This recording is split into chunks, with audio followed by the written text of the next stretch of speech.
টানা ২ সপ্তাহ পানিতে ডুবে থাকার পর অবশেষে বন্যা পরিস্থিতির খানিকটা উন্নতি দেখছে আসামবাসী।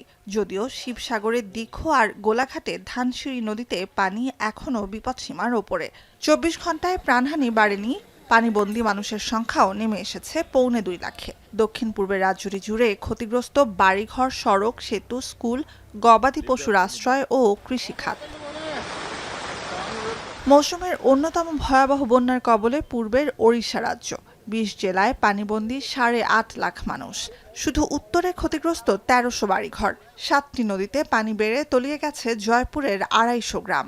মাহান্দি নদীতে পানি বাড়তে থাকায় সমানে পানি ছেড়ে যাচ্ছে হীরাকুদ বাঁধ। রোববারও খোলা ২২টি গেটের সবগুলো। ভাটি অঞ্চলের ১০টি জেলায় জারি সর্বোচ্চ আবহাওয়া সতর্কতা, রেড অ্যালার্ট, রয়েছে ভারী বৃষ্টির আভাস।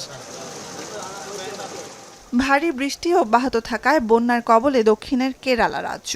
শুক্র ও শনিবার টানা বৃষ্টির কারণে অনেক জায়গায়, বিশেষ করে পাহাড়ি এলাকায় আকস্মিক বন্যা ও ভূমিধসে ব্যাপক ধ্বংসযজ্ঞ হয়েছে। বেড়েছে প্রাণহানি, নিখোঁজ অনেকে। রাজ্যের আনাক্কামপৈল এলাকায় ৩৫ ঘন্টায় রেকর্ড করা হয়েছে ৩৪০ মিলিমিটার বৃষ্টি।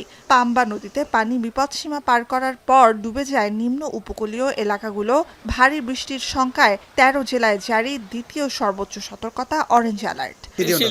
ഞങ്ങൾക്ക് കടകളിലോട്ട് പോകാൻ ഒക്കുന്നില്ല. ഞങ്ങളിപ്പോൾ പാലത്തിന്റെ അവിടെ നിൽക്കുക. കടയിലോട്ട് പോകാൻ ഒക്കുന്നില്ല. വീട് മുങ്ങിക്കിടക്കാണ്. സാധനങ്ങളൊന്നും മാറ്റാൻ കഴിഞ്ഞില്ല. സാധനം ഒന്നും മാറ്റാൻ ഒത്തിട്ടില്ല. വീട്ടിൽ നാളെ മാറ്റി. अभी कुछ भी नहीं बचा है। गाय गोरु जितना रहा, बकरी जितना रहा, गुड़ से हम लोग को आत्मोह है। गुड़ से हम मुर्गी के लिए मैंने लून लिया रहा, वो भी सब बहा के चला गया। कुछ भी नहीं बचा।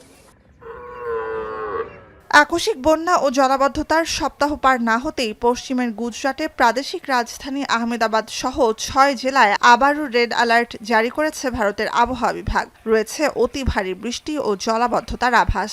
গত কয়েক সপ্তাহের ভারী বৃষ্টির কারণে ভারতে চলতি বর্ষায় বৃষ্টিপাতের ঘাটতি ৪০% থেকে কমে ১৬%-এ নেমেছে।